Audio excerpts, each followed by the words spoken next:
Hörmətli tamaşaçılar, gününüz aydın, xoş gəlmisiniz İqtisadi Foruma. Bugünkü söhbətimiz bu ilki dövlət büdcəsi haqqında olacaq. Amma həmişə kimi mən öncə qonaqları sizə təqdim etmək istərdim. Bizim qonaqları siz yaxşı tanıyırsınız, dəfələrlə bizim İqtisadi Forumda iştirak ediblər. Bütün üç qonağımız hamısı Azərbaycan Milli Büdcə Qrupunun ekspertləridir, idarə heyətinin üzvləridir. Amma eyni zamanda hər birinin arxasında ictimai birlik var, ictimai birlik rəhbərləridir. Qubad müəllim İbadoğlu, məndən sağda Zöhrəb müəllim İsmail, Zöhrəb müəllimin sağında Rövşən müəllim Ağayev. Xoş gəlmişsiniz, hörmətli ekspertlər. Ümid edirəm ki, bugünkü söhbətimiz belə bir vacib mövzuya dair hamı üçün maraqlı olacaq. Çünki hamımızın az ya böyük qismdə dövlət büdcəsinə bağlılığı var. Ya maaş olaraq, ya təqaüd olaraq, ya nə bilim, hansısa digər sosial təminat olaraq, ya deyək ki, dövlət büdcəsindən ictimai ehtiyaclara yönələn vəsaitlər xərclənirsə, demək bu bizim də marağımızdadır. Söhbətimiz bir gün, hörmətli tamaşaçılar, bu ilki dövlət büdcəsinə həsr olunacaq. Mən istərdim ilk sualı Qubad müəllim yəqin sizə versəm düzgün olar. Qubad müəllim, necə dəyərləndirirsiniz bu ilki büdcəni? Buyurun. Bu ilin büdcəsi əvvəlki ilə müqayisədə artımla proqnozlaşdırılıbdır. Təxminən belə götürəndə gəlirlər və xərclər 12% artacaq və bu il biz 19,8 milyardlıq büdcəni indiki, yəni təsdiq olunmuş yeni büdcə ilə əlaqədar olaraq xərcləmək imkanlarına malik olacaq və Azərbaycanın dövlət büdcəsinin 2013-cü ildə kəsiri bizim ümumi daxili məhsulumuzda 1,1% təşkil edəcək və hesab edirəm ki, bu da beynəlxalq standartlara və tələblərə cavab verir. Büdcə gəlirlərin formalaşmasında yenə də əvvəlki illərdə olduğu kimi neft sektorundan daxil olmalar əhəmiyyətli rol oynayacaq. Çünki bizim büdcənin hər 100 manatından 59 manat 20 qəpiyini Dövlət Neft Fondunun Azərbaycan dövlət büdcəsinə köçürmələri təşkil edəcək. Bundan da əlavə isə təxminən 33 manat 40 köpük Vergilər Nazirliyi xətti ilə yığılacaq. Hər 100 manatdan 7 manat 20 köpük yığılacaq Gömrük Komitəsinin xətti ilə. Bütövlükdə götürəndə Azərbaycanın dövlət büdcəsinin demək birbaşa məhz demək Dövlət Neft Fondu və eyni zamanda Vergilər Nazirliyinin xətti ilə təmin olunan əsasən mənfəət vergisi hesabına hesablamalar aparsaq, hardasa 100 manatından 75 manatı məhz neft pulları hesabına formalaşacaq. Bununla yanaşı dövlət büdcəsinin xərcləmələrində də yenə də əvvəlki illərdə olduğu kimi investisiya xərcləmələri aparıcı xətt təşkil edəcək.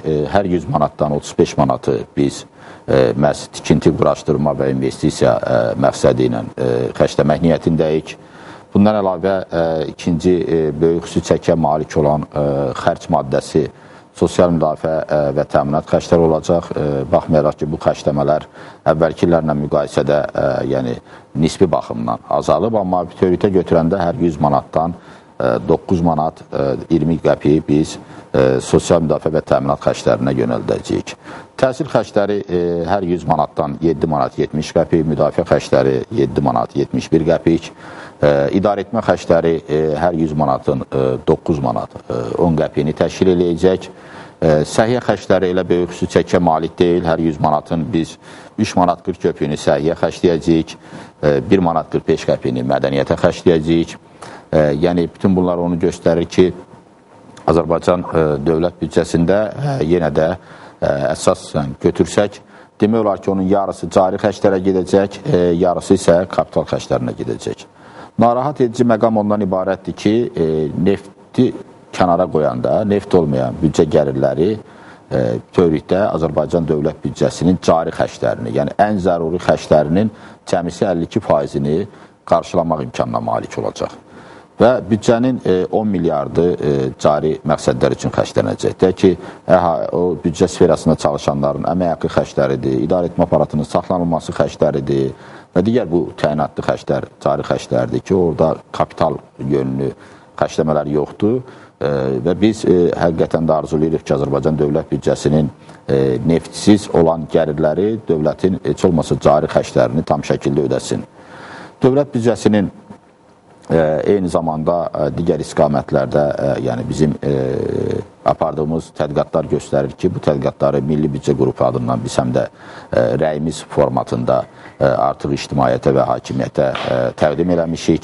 Azərbaycan Respublikasının Milli Məclisin üzvlərinin bəziləri bununla tanışdır və bizim tədqiqatlarımız göstərir ki, bizim dövlət büdcəsinin bütünlükdə parametrlərini nəzərdən keçirəndə bugünkü yəni reallıqlarla götürəndə dövlət büdcəsi əsasən neft pulları hesabına formalaşacaq, xərcləmələrdə isə investisiya yönlülük, üstünlük təşkil edəcək. 2013-cü ilin dövlət büdcəsinin əvvəlki illərdən xarakterik olan bir neçə xüsusiyyətləri var. Bir xüsusiyyət ondan ibarətdir ki, artımdan ən çox pay götürən hüquq mühafizə orqanları olacaq bu xərclər hissəsində. Gəlirlər hissəsində isə ümumi artım əgər 12% isə qeyri-neft büdcəsinin artımı cəmisi 9,4% olacaq. Biz gözləyirdik ki, qeyri-neft sektorundan dövlət büdcəsi daha çox pay götürəcək, amma əvvəlki illərlə müqayisədə əhəmiyyətli dəyişiklikdən danışmaq hələ tezdir. Çünki bayaq qeyd elədiyim kimi, yenə də dövlət neft fondunun transferi əvvəlki ilə müqayisədə 1 milyard demək 350 milyon manatdan da biraz çox artacaq və bütövlükdə dövlət büdcəsinin 19 milyardlıq dövlət büdcəsinin 14 milyardı neft pulları hesabına formalaşacaq ki, onun da 11 milyard 350 milyon manatı dövlət neft fondundan transferlər hesabına həyata keçiriləcək. Milli Büdcə Qrupu olaraq biz əvvəllər də təklif eləmişdik ki, dövlət neft fondundan dövlət büdcəsinə transferlər limitləşdirilsin. Təəssüflər olsun ki, hələ ki ildən ilə dövlət neft fondundan dövlət büdcəsinə köçürülən vəsaitlərin həcmi artmaqda davam eləyir və bu da neft pullarının daha sürətlə, daha tez xərclənməsini şərtləndirir. Təbii ki, bu da bizim narahatçılığımızı yaradan əsas səbəblərdən biridir və digər istiqamətlərdə də hesab eləyirəm ki, bizim hörmətli ekspertlərin qeydləri olacaq. Mən elə ümumi giriş üçün büdcəni belə xarakterizə eləyə bilərəm. Bir sualım da var. Bu büdcə proqnozlaşdırılarkən neftin müəyyən qiyməti də yəqin qəbul olunur. Dedim, proqnozlaşdırılır. Bəli, bu ilki... Bu barədə xahişə məlumat verir. Bir də inflyasiya proqnozlaşdırılır, nəzərə alınır. O necədir? Çox sağ olun, çox vacib məsələlərdir. Büdcə proqnozlaşdırılarkən bir barrel 100 dollar səviyyəsində qiymət əsas götürülüb, yəni büdcədə neftin baza qiyməti. Bildiyiniz kimi, hal-hazırdakı qiymət bu baza qiymətindən yüksəkdir, amma 2013-cü ildə hansı qiymət dəyişiklikləri baş verəcək, onunla bağlı hələ danışmaq tezdir, amma hesab edirəm ki, proqnozlar istənilən halda dünya bazarındakı faciə qiymətlərdən aşağı götürürsə, bu büdcənin fiskal təhlükəsizliyin təminatı üçün daha yaxşı effekt verə bilər. Amma indi son zamanlar büdcə gəlirlərin formalaşmasında deyək ki, həm neft şirkətlərinin rolu əvvəlki qədər əhəmiyyətli deyil. Əslində, dövlət neft şirkətinin rolunun artırılması hiss olunur, amma deyək ki, ABŞ, Azərbaycan Beynəlxalq Əməliyyat Şirkəti dövlət büdcəsinin formalaşmasında əvvəlki qədər töhfə vermir. Çünki həm mənfəət neftinin satışından əldə edilən vəsaitə görə ödədiyi vergilərin həcmində, məsələn, bir neçə il bundan əvvəldən müqayisədə xeyli azalma müşahidə olunubdur. Ona görə qiymət fərqindən büdcədə ciddi dəyişikliklər gözlənilmir. Təbii ki, indi qiymət kəskin şəkildə artarsa və yaxud da azalarsa, onda bir ciddi dəyişiklikləri proqnozlaşdıra bilərik. İnflyasiya gəlincə, növbəti, deməli, bu il üçün inflyasiya 5,7% proqnozlaşdırılıbdır və inflyasiyanın deməli, səviyyəsi, proqnozlaşdırılan səviyyəsi büdcənin artım səviyyəsinin demək olar ki, yarısı qədərdir.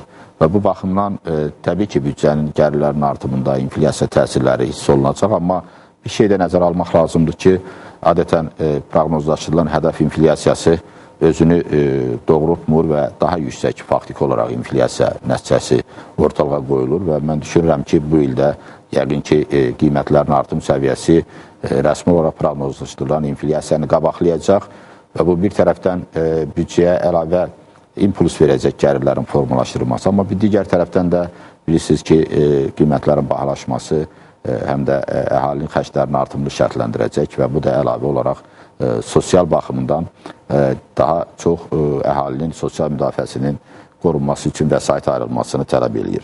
Və bununla əlaqədar olaraq qeyd eləmək istəyirəm ki, Azərbaycan dövlət büdcəsinin bu ilki iqtisadi təsnifatında əməyin ödənilməsi xərcləri hər 100 manatın 14 manat 20 qəpiyini təşkil edəcək. Yəni, müəyyən miqdarda bəzi sektorlar üzrə əmək haqqı və sosial müavinatların artırılması istiqamətində də büdcədə vəsaitlər proqnozlaşdırılıbdır. Güman edirəm ki, bu son nəticədə indi tam şəkildə olmasa da qismən də olsa, xüsusilə də büdcə sferasında çalışanların həmin xərclərini kompensasiya eləməyə imkan verəcək. Sosial baxımdan bu ilki, yəni 2013-cü il büdcəsini necə qiymətləndirə bilərik? Bax, sosial sahələrə xərclər artırmı, nə dərəcədə artır? Çünki hamımızı maraqlandıran ilk növbədə vətəndaş olaraq budur. Bəli. 2013-cü ilin dövlət büdcəsində əgər biz sosial sektorun xərclərini nəzərdən keçsək, görərik ki, ən az artım məhz bu sektora nəzərdə tutulub. Yəni, təhsil xərcləri cəmi 1,2%, səhiyyə xərcləri 0,5%, sosial müdafiə və sosial təminat xərcləri isə 1,6% artım nəzərdə tutulur. Həmçinin... Nominal yəqin belədir. Bəli. Bəs inflyasiya deyək, nəzərə alınırsa... İnflyasiyanı əgər nəzərə alsaq, burada yəni o artım var mı? Artım əslində yoxdur, yəni azalma var. Əgər inflyasiyanı biz nəzərdə tutsaq ki, 5,7% inflyasiya proqnozlaşdırır hökumət, yəni bu halda xərclərin artmayacağını söyləmək olar. Və eyni zamanda bu amillər göstərir ki, gələn il bu sektorlarda həm də əmək haqlarının artımından bağlı hansısa bir yenilik gözlənmir. Ümumiyyətlə, sosial sektorun büdcə xərclərini nəzərdən keçirəndə burada görürük ki, nəticəli büdcə məsələsi hələ ki gündəlikdə yoxdur. Əgər elə götürsək, məsələn, tutaq ki, səhiyyə xərclərini götürsək, 666 milyon manat nəzərdə tutulub 2013-cü ilin dövlət büdcəsində səhiyyənin xərcləri. Bu, məsələn, 2000-ci ilin dövlət büdcəsindən müqayisədə biraz azdır. Yəni, təxminən orada da 700 milyondan çox bizim büdcəmiz var idi. Ancaq indi tutaq ki, səhiyyə sektoruna təxminən 2000-ci ilin büdcəsi qədər vəsait ayrılır. Yəni, ümumi götürəndə 2000-ci illə müqayisədə 30 dəfə... Bu nə ilə görürsən? Özəl sektorun artması ilə mi bu sektor, özəl deyək ki, səhiyyə xidmətlərin artması ilə mi əlaqəlidir, yoxsa ki, başqa səbəb? Yəni, mənim dediyim odur ki, 30 dəfə dövlət büdcəsinin artımı, eyni zamanda bu artım müxtəlif xərc istiqamətlərinə də şamil olunur.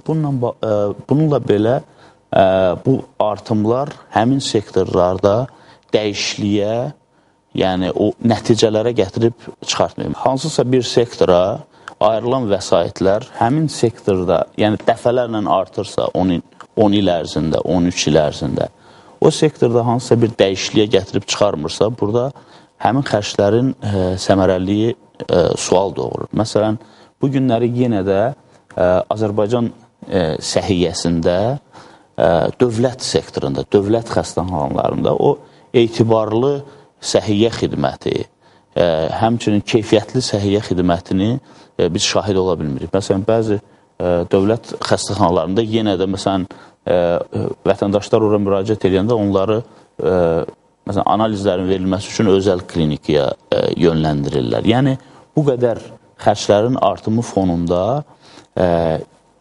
yəni bu keyfiyyət dəyişikliyi çox təəssüf ki, baş verməyib. Amma mən istərdim icazənizlə əvvəlcə bir balaca ara verək. Söhbətimizə hörmətli tamaşaçılar bizdən ayrılmayın, müzakirəmiz davam edəcək. Hörmətli tamaşaçılar, söhbətimiz davam edir. Buyurun, Zöhrə müəllim. Ümumiyyətlə götürəndə həm inflyasiyanın fonunda, yəni Azərbaycanda büdcənin artımına müvafiq deyil bugünkü sosial vəziyyət və sosial sektor. Əgər dövlət büdcəsi 30 dəfə artırsa, bunun müqabilində həm sosial sektorun xərcləri, eyni zamanda dövlət büdcəsindən maliyyələşən təşkilatların əmək haqları bu qədər artmırsa, deməli, həmin büdcə artımından sosial sektor lazımı qədər faydalana bilmir. Bu günləri əmək haqqı ödənişləri 2013-cü ilin büdcəsində biz görürük ki, cəmi 14% təşkil edəcək. Amma vaxtı ilə bu göstərici 30%-dən çox idi əmək haqqı ödənişləri. Yəni, büdcə artır, ancaq bu sosial sektorun nə maddi təminatında özünü göstərir, həmçinin keyfiyyət dəyişikliyində də özünü göstərmir. Rövşən müəllim, nə əlavə edərdiniz? Sadəcə bir sosial xərclərlə bağlı bir məqamı deyim ki, bu il 4.2 milyard manat təxminən bütövlükdə o ənənəvi sosial sahələr ki var, təhsil, səhiyyə, sosial müdafiə və mədəniyyət, ticarət, sənət sektoruna 4.2 milyard manatdan bir qədər çox vəsait nəzərdə tutulur. Müqayisə üçün deyim ki, bu ötən ilin xərclərlə müqayisədə, yəni 2012-ci ilin xərclərlə müqayisədə, oxşar xərclərlə, cəmsi 83 milyon manat çoxdur. Və başqa bir müqayisədə bunun nə qədər az olduğu üzrə çıxır. Dövlət idarəetmə orqanlarının və hüquq mühafizə orqanlarının saxlanması xərcləri 100 milyon manatdan çox artacaqdır. Yəni, bu qədər böyük sosial əhəmiyyəti olan sahələrin hamısına birlikdə artan xərclər tək bu iki sektordan, dövlət, hakimiyyət və hüquq mühafizə orqanlarının xərclərindən 20 milyonda az artacaqdır. Və o büdcə deflyatoru deyilən bir anlayış var. Çox təəssüf ki, bizdə ümumiyyətlə ondan istifadə olunmur. Sizin əslində qaldırdığınız məsələ odur ki, inflyasiyanın təsiri nəzərə alınmaqla xərclərin təmizlənməsi, yəni daha real artımdan söhbət gedir. Əgər biz real artımdan danışsaq, bax, həmin o qeyd elədiyim 4.2 milyard manat vəsaitin 31% birbaşa əmək haqqı xərcləridir. Sosial sektorda olan xərclərin 31%. 39% isə birbaşa sosial ödənişlərdir, yəni əhalinin aldığı. Yəni 70% vəsait 4.2 milyard manat sosial vəsait birbaşa əhali üçün ödənişlərdir. Əhali üçün ödənişlərin mütləq inflyasiyanın təsirindən təmizlənməsi və real artımının təmin olunması vacibdir. Çünki əks halda biz nəinki artım haqqında danışmırıq. Əksinə, əgər sosial müavinət xərcləri 0.5% artırırsa, inflyasiya tempi 5.7% isə, bu deməkdir ki, o vəsaitlər inflyasiyanın yeminə çevriləcəkdir. Və üstəlik, mən bir məqamda deyim ki, ümumiyyətlə hökumət büdcə xərclərini proqnozlaşdırarkən, xüsusən sosial xərcləri, mən düşünürəm ki, inflyasiya göstəricisindən daha çox, yəni orta istehlak qiymətləri indeksindən daha çox, ərzaq inflyasiyasının nəzərə alınmalıdır. Bir qayda olaraq bizdə Azərbaycanda biz müşahidə edirik ki, ərzaq inflyasiyasının artım tempi ümumi inflyasiyanın artım tempindən daha yuxarı olur. O baxımdan mən düşünürəm ki, xüsusən bunlar az təminatlı əhaliyə yönəldilən vəsaitlərdir. O baxımdan mütləq vacib idi ki, bu xərclər, yəni Milli Büdcə qrupunun gəldiyi ilk çox mühüm nəticə budur ki, sosial xərclərin artımı heç bir halda inflyasiya templərindən artımdan geri qalmamalı. Amma ümumiyyətlə bizim, indi biz daha çox gəlirlərdən danışdıq, xərclərə indi keçid elədik. Milli Büdcə qrupunun əsas narahatçılıqları bu il hazırladığı 2013-cü il üçün büdcə rəyində ən çox narahatçılıqları, yəni bir o gəlirlər hissəsindəki neft gəlirlərinin asılı çıxma şərtindən xərclərlə bağlıdır. Çox ciddi narahatlıqlar var. Onun birini biz sosial xərclərə münasibətdə qeyd elədik və məlumat üstə deyim ki, sosial xərclərin xüsusi çəkisi 2013-cü ildə, yəni bu il əvvəlki illə müqayisədə 2.7% bəndə aşağı düşəcəkdir. Yəni əgər 2013-cü ilin 12-ci ilin büdcəsində sosial xərclərin payı 23%-dən çox idisə, 24%-ə çatırdısa, 2013-cü ildə, yəni bu il 21.7%-dir. Yəni büdcənin xərclərinin artdığı bir dönəmdə sosial xərclərin xüsusi çəkisinin azalması yol verilməzdir. Bəzən belə arqument səslənir ki, mütləq həcm artır. Hər halda biz gördük ki, çox böyük bir sektorların cəmisi 83 milyon manatdan artımdan söhbət gedir. Yəni biz büdcənin 2.1 milyard manatlıq xərc artımının içərisində razılaşaq ki, 83 milyon manat həddən artıq kiçik vəsaitdir. Burada iki vacib arqument səslənir ki, bizim Milli Büdcə qrupunun ona qarşı əks arqumentləri var. Birinci arqument budur ki, xərclər mütləq həcmdə artır, amma biz görürük ki, burada çox kiçik artımdan gedir. Bu özünü doğrultmur. İkinci arqument budur ki, Bu sektorlara əvvəlki illərdə artım çox olubdur. Hətta misallar gətirirlər ki, bəzilərdə təhsil xərcləri 25% artıb, 30% artıb.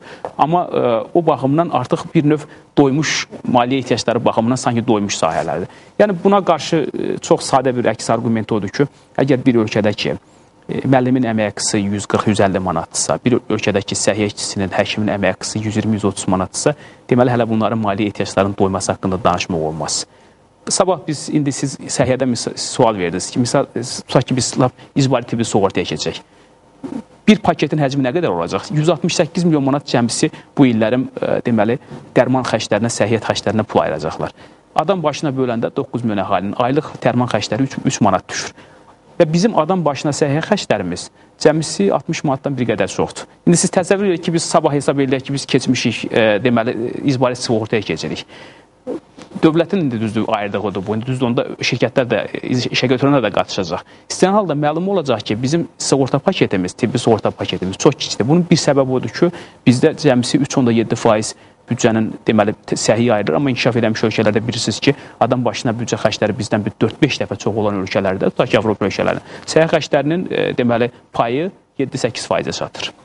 Əslində bu dünya səhiyyə təşkilatının standartlarına görə minimal məbləğ $100 səviyyəsində olmalıdır adam başına. Yəni söhbət minimal məbləğdən gedir. Azərbaycanda hətta o minimal məbləği biz adam başına səhiyyə xərclərinə görə qarşılaya bilmirik.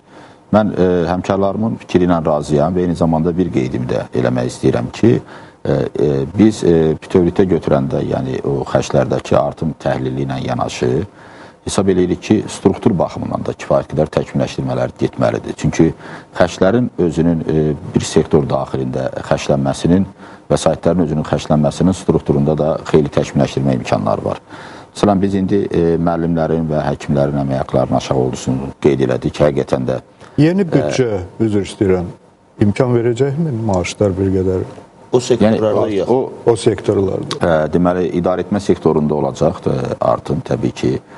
O sektorlarda da artım olacaq. Bəlkə orada struktur... Cüzi artımlardan söhbət gedir. Bəlkə struktur dəyişilər... Ən çox artım gözlənilir hüquq mühafizə orqanlarında artım gedir. Amma struktur dəyişikləri hesabına da müəyyən vəsaitlərin deməli, sərbəstləşməsi və bu məqsədlər üçün istifadə edilməsi imkanları var. Amma bu artıq, belə deyək ki, icra prosesində mümkün olacaq.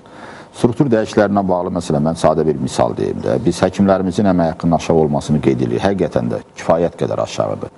Amma bugün, deyək ki, səhiyyə sektorunda 25 min vahid təxmini deyirəm, yəni bunun ətrafındadır, deməli, ştat vahidi var 25 min. Amma çalışanların sayı 32 mindir. Bu nəyə göstərir? Çünki çalışanların hamısı tam ştatda çalışmır. Bəziləri yarım ştatda çalışır, bəziləri 25% ilə çalışır, yəni 1/4 ştatda çalışır. O cümlədən təhsil sistemində də elə mümkündür, elə variantlar var. Düzdür, təhsildə o qədər də geniş yayılmayıbdır. Və əmək haqqlarının aşağı olduğu bir halda görürsən ki, bəzən görürsünüz ki, ştat 2 yerə bölünür, bəzən ştat 4 yerə bölünür, bir ştat. Onda əmək haqqlar daha da kiçilir. O deməkdir ki, əmək haqqı ödənişlər də o qədər azalır. Amma bütün bunlara baxmayaraq çox böyük ehtiyac yaranır ki, həmin sektorda çalışsınlar. Və bunun da ən başda səbəblərindən biri məhz həmin sektorda mövcud olan korrupsiyadır. Çünki bəziləri deyək ki, həmin o ştat vahidlərini əldə eləməklə müəyyən mənada əmək haqqı hesabına yox, digər ödənişlər hesabına öz ehtiyaclarını daha yaxşı təmin etməyə üstünlük verirlər. Buna görə mən hesab edirəm ki, struktur baxımından da ciddi islahatlar getməlidir və mən demirəm ki, o sektorlarda iş yerlərinin ixtisarı ilə bağlı biz qərarlar verməliyik, amma ən azı elə bir sistem qurulmalıdır ki, orada keyfiyyətli səhiyyədən söhbət geçsin, keyfiyyətli təhsildən söhbət geçsin. Və bu sosial sektorlar arasında mən düşünürəm ki, ən az reforma olunmuş sektorlar səhiyyə və təhsil sektorlarıdır. Yəni, büdcə bu reformalar gedərsə, daha çox həmin vəsaitlərin effektiv istifadəsinə yönələ bilər. Çünki həmin sektorlarda həqiqətən də islahat imkanları genişdir və islahat aparmaqla müəyyən dərəcədə əmək haqqının artırılması və bütövlükdə xidmətin göstərilməsi, keyfiyyətinin yüksəldilməsinə də biz töhfə verə bilərik. O baxımdan əgər biz müqayisə eləsək, yəni hesab edirəm ki, dövlət büdcəsinin təbii ki, əsas istiqaməti investisiya layihələrinə gedir və bir növ infrastrukturun yaxşılaşmasına gedir. Amma əslində əgər bugün yaxşı, gözəl və model olaraq bir məktəb binası tikilirsə və yaxud da poliklinika açılırsa, diaqnostika mərkəzi varsa, deməli ona adekvat sürətdə də biz çalışmalıyıq ki, orada xidmətin keyfiyyətində də yüksəlmə baş versin. Maddi texniki baxımdan. Eyni zamanda vətəndaş o xidməti ödəyə bilsin. Yəni, vətəndaşın gəlirləri də elə bir səviyyədə olsun ki. Əslində, bizdə təhsil və demək olar ki, həm də səhiyyə demək olar ki, pulsuzdur. Düzdür, ali məktəblərdə təhsilin 65% qədəri ödənişlidir. Yer gəlmişkən orada da müəyyən bir dəyişiklik gözlənilir və gözlənilir ki, ali məktəblərdə ödənişli təhsili formalaşmasında eyni zamanda 18% əlavə dəyər vergisi var. Əlavə dəyər vergisinin azad olunması gözlənilir və bu, məsələn, ali məktəblərə imkan verə bilər ki, həmin 18% əlavə dəyər vergisinin ödənilməsindən əldə edilən qənaət hesabına, o qalıq vəsait hesabına öz işçilərinin sosial müdafiəsinin gücləndirilməsinə daha çox vəsait ayırsınlar. Belə hallar da var. Amma yenə də bugün ölkədəki həm ortalıq əmək haqqı səviyyəsi, xüsusilə də büdcə sferasında çalışanların, sosial sektorda işləyənlərin təbii ki, əhalinin yaşayış minimum tələblərinə cavab vermir. Biz İqtisadi Tədqiqatlar Mərkəzi olaraq əmək qabiliyyətli əhali üçün, pensiyaçılar üçün və uşaqlar üçün belə bir yaşayış minimum səviyyəsini hesablayırıq və son hesablamalar göstərir ki, ən bahalı yaşayış minimumu uşaqlar üçündür. Ayda 205 manat pul tələb olunur. Söhbət 0 yaşından 16 yaşına qədər olan uşaqlardan gedir. Əmək qabiliyyətli əhalinin isə bir nəfərinin yaşayışının minimum dəyərini təmin eləmək üçün biz 180 manata yaxın vəsait ayırmalıyıq və 165 manat da pensiyaçıların minimal səviyyədə yaşayışını təmin etmək üçün tələb olunan vəsaitdir. Amma bu günləri bizim ödənişlərimiz təbii ki, həm büdcə sektorunda, həm qeyri-büdcə sektorunda o ehtiyacları qarşılamaq imkanına malik deyil. Bu baxımdan mən də hesab edirəm ki, bu istiqamətdə həqiqətən də həm islahatlar getməlidir ki, o vəsaitlər, büdcə vəsaitləri daha səmərəli istifadə olunsun, həm də ki, artım imkanları var və artım bu sosial müdafiə istiqamətində əmək haqqlarının artırılması istiqamətinə də yönəldilməlidir. Çox sağ olun, Qubad müəllim. Mən istəyərdim ki, daha bir mövzuya biz toxunaq. Dəfələrlə bu studiyada, bu iqtisadi forumda büdcə məsələlərini müzakirə edərək biz büdcə prosesinin bu və ya digər təkmilləşdirmə istiqamətlərini qeyd etmişdik. Elədirmi? Rövşən müəllim, Qubad müəllim. Yəni, bunlar qeyd olunub. Yəni, proqramlara əsaslanan, deyək ki, xərclər, büdcə, ya deyək ki, büdcə, ümumiyyətlə büdcənin orta müddətli, uzun müddətli variantları, ya deyək ki, hansısa konsepsiya şəklində müzakirəsi, ictimai müzakirələr, proses ümumiyyətlə, prosesə dair biz qeyd edə bilərik ki, 2012-ci ildə misal üçün 2 filan addım atılıb. Bu prosesin beynəlxalq standartlara yaxınlaşdırılması baxımından. Əslində, Sabit müəllim, mən sizə deyim ki, bir neçə il əvvələ qədər bizim əsas problemimiz vəsait qıtlığı problemi idi. İndi artıq daha ciddi problem səmərəlilik məsələsidir. Və büdcənin əslində büdcə tərtibi, qaydaları, prosedurlar, ümumiyyətlə bu məsələlərin hamısı gətirir səmərəliliyin üzərinə çıxardır ki, vəsaitlər nə dərəcə səmərəli xərclənir. Və bu artıq bizi o sualı qarşısında qoyur ki, bugün büdcə nə dərəcədə effektiv tərtib olunur? Ümumiyyətlə bu proses nə dərəcədə, prosesin özü nə dərəcədə effektivdir? Məsələ nədir? Problem odur ki, biz Milli Büdcə Qrupu olaraq ayrı ölkələrin təcrübəsini araşdıranda görürük ki, 2013-cü ildə də dəyişiklik baş vermədi. Bu qaydalar, bu tərtibat prosesi nə dəyişmədi? Önəmli olan odur ki, əslində büdcə sifarişlərinin hər biri, bugün büdcədən vəsait alan hökumət strukturlarının hamısının özünün orta və uzun müddətli strateji planları olmalıdır. Və büdcədən vəsait istənilirsə, tutaq ki, təhsil üçün bu strateji hədəflərə uyğun olmalıdır. Təhsil Nazirliyinin, Səhiyyə Nazirliyinin, İqtisadi İnkişaf Nazirliyinin və başqa. Bunların iqtisadi strateji hədəfləri nədir? Və strateji hədəflərdən çıxış eləyərək onların hamısının məqsədli proqramlar olmalıdır. Hər bir məqsədli proqram, tutaq ki, məsələn, Kənd Sıfatı Nazirliyi məsəl üçün şərti olaraq deyirəm, ölkəyə dövlət büdcəsinin vəsaitləri hesabına cins mal qara gətirirsə, artıq bunun, belə deyək ki, özü bir məqsədli proqram şəklində tərtib olunmalıdır və dövlət buna nə gözləyir? Hökumət bu proqramın reallaşdırılmasından hansı nəticələri gözləyir və bu nəticələr illər üzrə orta müddətli xərc, uzun müddətli xərc çərçivəsində bu vəsaitlər illər üzrə necə gedəcəkdir və biz cəmiyyət olaraq, dövlət olaraq, ölkə olaraq buna nə qazanacağıq? Üzr istəyirəm, yenə bir balaca ara verməliyik. Hörmətli tamaşaçılar, söhbətimiz davam edəcək, bizdən ayrılmayın. Hörmətli tamaşaçılar, müzakirəmiz davam edir. Fuad müəllim, büdcəmizin neft amilindən asıllığını siz qeyd etdiniz. Deyək ki, 100 manat gəlirin, haradasa 75 manatı məhz birbaşa ya neft fondundan ya da ki vergilər şəklində bu sektordan əldə olunur. Belə asıllılıq, ümumiyyətlə, bu asıllılığın azalmasını biz görmürük, elədirmi? Proqnozlarda var, yəni dövlətin belə deyək ki, 2016-cı ilə kimi proqnozlar açıqlanıb, orada qeyri-neft sektorunun inkişafı hesabına qeyri-neft büdcə kəsirinin, qeyri-neft ümumdaxili məhsulda xüsusi çəkisinin azalması hədəf kimi qoyulub. Amma fakt olaraq ildən ilə biz onun artımını müşahidə edirik. 2012-ci ildə çox ciddi bir siqnal oldu da, biz onu hamımız müşahidə etdik, çox müzakirə edildi. Televiziya kanallarında da mən BP ilə əlaqədar məsələləri nəzərdə tuturam.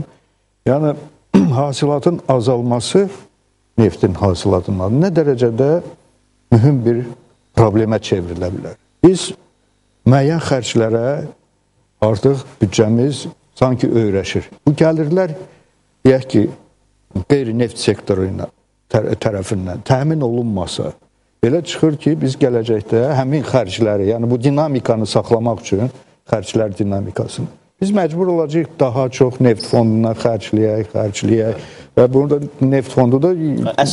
Əslində 2003-cü ilin büdcəsində də bu transfertlər ki, nəzərdə tutulur, arta gedirik. Və yəni, əgər neftin qiyməti $100 olacaqsa, neft fondunun 2013-cü ildəki gəliri... Birdən qiymət də birdən düşdü də. Yəni, mövcud gəliri də o transfertləri eləmək üçün imkan verməyəcək. Yəni, burada da bilirsiniz ki, kəsir yaranır. Olaraq, Azərbaycan Dövlət Neft Fondunun gəlirləri xərclərindən az olacaq. 15% kəsirlə. Bu artıq ciddi siqnaldır ki, biz artıq xərclədiyimiz qədər də neft gəlirlərinə malik ola bilməyərik. Və təbii ki, 2012-ci ildə baş verən hadisə əhəmiyyətli hadisə idi o mənada ki, ondan bir nəticə çıxartmaq lazım idi. Və bizim indi hesablamalarımız göstərdi ki, bütövlükdə götürəndə Azərbaycanın qeyri-neft büdcəsi, qeyri-neft gəlirləri hesabına formalaşmış büdcə, yəni neftsiz büdcə 5 milyard manat ətrafındadır. Bu, kifayət qədər kiçikdir və Azərbaycanın ehtiyaclarının qarşılığında. Yəni, Azərbaycan hər il təxminən 2,5 milyard yalnız müdafiə ilə bağlı xərcləmələrə məcburdur. Çünki ətrafımızda qonşularımızla münasibətlərimiz, digər istiqamətdə təhlükəsizlik tədbirləri və nəzərə alsaq ki, bizim elə qeyri-neft büdcəsi yalnız müdafiə xərclərinin yarısı ora gedəcəksə, bəs bundan əlavə o qədər dövlətin öhdəlikləri var, sosial öhdəlikləri var, investisiya öhdəlikləri var, digər istiqamətlərdə həqiqətən də ciddi çətinliklər yaranır. Mən hesab edirəm ki, Sabit bəy, əslində qeyri-neft sektorunun potensialını 5 milyard xarakterizə eləmir. Daha çox oradan vergi yığma imkanları var. Və mən bildiyim qədər, kifayət qədər böyük şirkətlər var.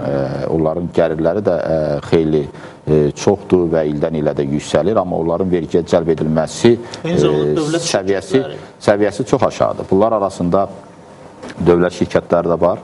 İndi neft şirkəti əsas vergi ödəyicilərindən biridir, mən ona şamil eləmirəm, amma iri tədiyyatçılar adlı bizim xüsusi vergi ödəyiciləri var. Onlar xüsusi rejimlərlə işləyirlər, amma kifayət qədər, hətta bəzən görürsünüz ki, dövlət büdcəsindən onlar subsidiya alırlar və onların büdcə qarşısında borcları da kifayət qədər çoxdur. Bu istiqamətdə hesab edirəm ki, ciddi potensiallar var, borcların yığılması, onların büdcə qarşısında vergi öhdəliklərinin həyata keçirilməsi, həm də özəl şirkətlərimiz var. İndi bəzi şirkətlərimiz hətta xaricdə investisiya qoyurlar. Mən dövlət neft şirkətini nəzərdə tutmuram, söhbət özəl şirkətlərdən gedir, holdinglərdən gedir. Amma mən dəfələrlə bu məsələni qaldırmışam ki, nədən şirkətlərin vergi ödəmələri kommersiya sirri olmalıdır. Ayrı-ayrı ölkələrdə siz görmüsünüz özünüzdə. Birinci onluğa daxil olan, ən çox dövlətə vergi ödəyən şirkətlərin siyasi çap olunur. Birinci yüzdəyə daxil olan, onlara dövlət tərəfindən müəyyən stimullar verilir. Hətta bununla bağlı ictimai kampaniyalar həyata keçirilir. Biz Vergilər Nazirliyindən hansı şirkətin nə qədər vergi ödəməsi ilə bağlı məlumat ala bilmirik. Çünki Vergilər Nazirliyi qanuna istinadən bizə cavab verir ki, kommersiya sirri haqqında qanun belə bir məlumatın ictimailəşdirilməsinə icazə vermir. Siz birbaşa şirkətdən bunu ala bilərsiniz. Şirkətlər isə bu istiqamətdə açıqlamalar vermirlər.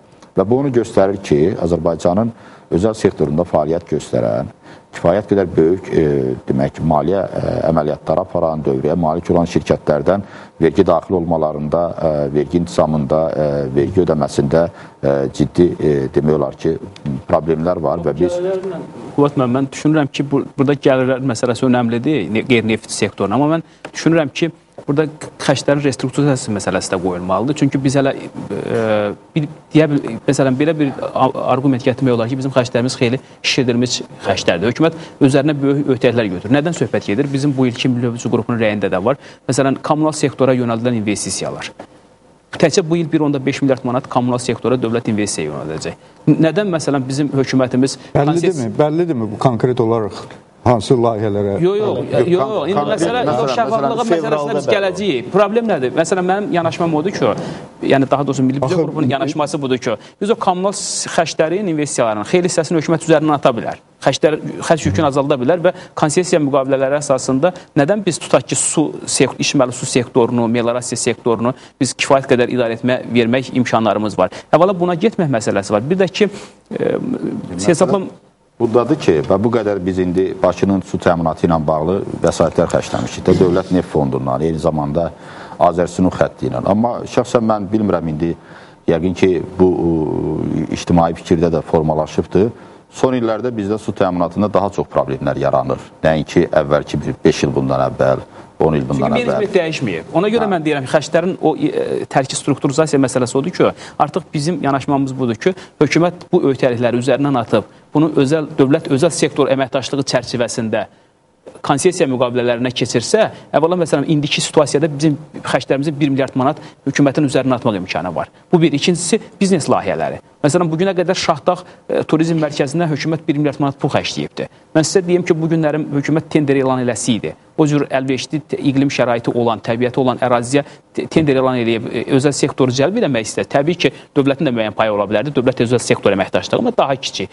Mən əminəm ki, ora daha çoxlu sayda beynəlxalq səviyyəli investorlar ora maraq göstərir. Yəni, bizim sizin o dediyiniz təhlükəni önləmək üçün bizim o ən az cari xərclərimizi ödəyə biləcək bir büdcə halına gətirmək üçün büdcəmizi. Burada gəlirlərin təbii ki, şəffaflığı, artımı, qeyri-neft sektoruna, amma üstə gərək o şişirdilmiş izafi xərc yükü var. Dövlət bundan azad olmalıdır. Hökumət əgər bundan azad olmayacaqsa, bəli, hələ sizin də hasilatı deyirsiniz, amma qiymət dəyişikliyi. Kifayət qədər təhlükəli məsələlərdən biri bizim indi gözlənilən o böhranın dibi məsələsi dolağaz. Qiymət dəyişikliyi baş verəcəksə, biz o problemlə üzləşəcəyik. Amma onda gec olacaq. Hökumət o strukturasiya məsələlərinə gedə bilməyəcəkdir. Burada bir təhlükə də ondan ibarətdir ki, elə bil dövlət investisiya xərcləri istiqamətində hər il vəsaitlər artırılır və bir növ belə iqtisadi şaxələnmənin açarı burada görünür. Və həmçinin son illər bu layihələr çoxlu şirkətlər cəlb olunub, o cümlədən özəl şirkətlər cəlb olunub və iş yerləri də, burada iş yerləri də cəmləşib. Və əvvəllər neft fondundan transfertlər həmişə dövlət investisiya xərclərini üstəliyirdi. Amma indi görürük ki, dövlət investisiya xərcləri transfertlərin yalnız bir hissəsini təşkil edir. Və onu da bilirik ki, əgər neft gəlirlərində azalması ilə bağlı hansısa bir problem olarsa, hökumət ilk növbədə nəzərdə tutur ki, bu dövlət investisiya xərclərini azaltsın, ixtisar eləsin. Və bu ixtisar çoxlu sayda şirkətlərin də deməli, bankrot olmasına gətirib çıxara bilər. Eyni zamanda çoxlu sayda da iş yerlərinin ortadan qalxmasına səbəb olar. Yəni bu özü də bir təhlükəli bir tendensiyadır ki, Rövşən müəllim demişkən, hökumət ehtiyac olmadığı halda öz üzərinə çoxlu məsuliyyət və öhdəliklər yığır, ancaq sabahları həmin xərcləri qarşılamamaq olduqca realdır və bunun altından da çıxmaq olduqca təhlükəli. İstiqamətlə var, təkmilləşdirmə sahəsində. Mən üzr istəyirəm Qubad müəllim. Mən sadəcə olaraq bildirmək istərdim ki, vaxtımız bitmək üzrədir. Son mülahizələri söyləyəcəyik. Buyurun. Bu çox vacib məqamlardan biridir. Ümumiyyətlə, fiskal əks mərkəzləşdirmə. Yəni, hesab edirəm ki, bu sayədə də islahatlar büdcə vəsaitlərindən səmərəli istifadəyə töhfə ola bilər.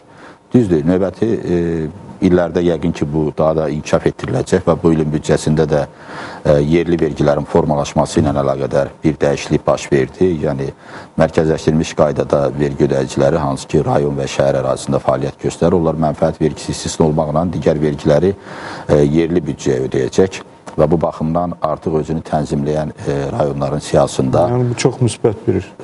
Siyasında bir əlavə oldu. Əvvəllər Sumqayıt və Abşeron rayonu özünü tam şəkildə yerli daxil olmalar hesabına təmin edirdi. İndi Şirvan şəhəri də özünü təmin edəcək. Amma tövhüdə götürəndə bu istiqamətli islahatları genişləndirmək lazımdır və hesab edirəm ki, həm yerlərdəki, deyək ki, büdcənin müstəqilliyinin təmin edilməsi baxımından, həm də büdcə sahəsindəki bu əməliyyatların səmərəliliyi nöqteyi nəzərindən bu islahat daha da davam etdirilsə, əhmiyyət verə bilər büdcə vəsaitlərindən səmərəli istifadə ilə bağlı. Çox sağ olun, Qubad müəllim.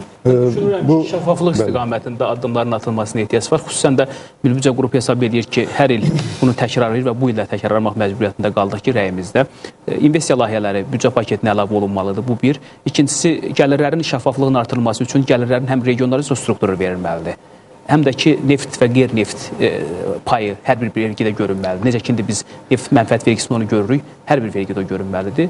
Və eyni zamanda büdcənin tərtibində gəlirlərlə yanaşı xərclərin də regional üzrə strukturunun verilməsi çox vacib məsələdir və gələn növbəti illərdə biz düşünürük ki, hökumət büdcə paketinin tərkibini də bu informasiyalar baxımından təkmilləşdirməsinə ehtiyac var.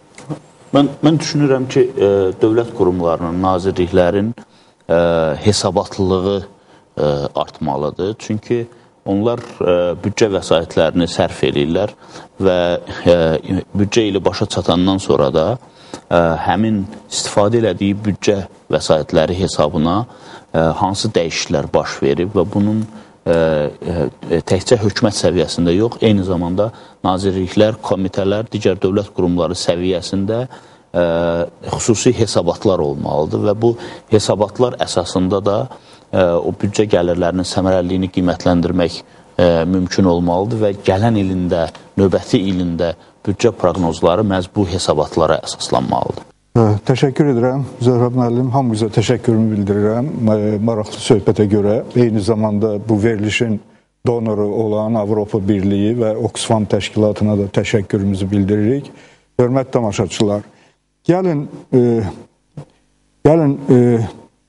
qeyd edək ki, biz bir vətəndaş olaraq o qədər də dövlət büdcəsi ilə maraqlanmırıq. Bizi öz büdcəmiz narahat edir həmişə. Maaşımız artacaq, artmayacaq. Deyək ki, hansısa sosial təminatlar artacaq, artmayacaq. Təqaüd artacaq, artmayacaq. Pensiya artacaq, artmayacaq. Bunlar bizi narahat edir. Amma biz anlamalıyıq ki, bax bu artımın arxasında duran məhz dövlət büdcəsidir ki, onunla biz mütləq maraqlanmalıyıq. Büdcədə nə baş verir? Gəlirlər necə formalaşır? Necə xərclənir? Əgər biz maaş olaraq nəyisə bizə çatmırsa, demək, səbəb hardadır? Səbəb büdcədə müvafiq dəyişikliklərin aparılmamasındadır. Yəni, həm struktur baxımından, həm deyək ki, digər tələblər baxımından, büdcənin formalaşması baxımından, bu prosesin getməsi, şəffaflıq, hesabatlılıq, bunlar hamısı bir-birinə bağlı olan məsələlərdir ki, nəticəsi olaraq biz maaş olaraq, təqaüd olaraq, pensiya olaraq nəyisə daha az miqdarda biz alırıq. Ona görə gəlin marağımızı dövlət büdcəsinə artıraq, maraqlanaq və eyni zamanda yəqin biz buradan bu kürsüdən istifadə edərək hörmətli Milli Məclisin üzvlərinə də müraciət etməyimiz yerinə düşər ki, burada ciddi proseslər getməlidir. Artıq biz gecikirik. Çox ciddi büdcə proseslərində dəyişikliklər, təkmilləşdirmələr aparılmalıdır. Biz sizi buna çağırırıq. Hörmətli tamaşaçılar, gələn görüşlərə qədər sağ olun.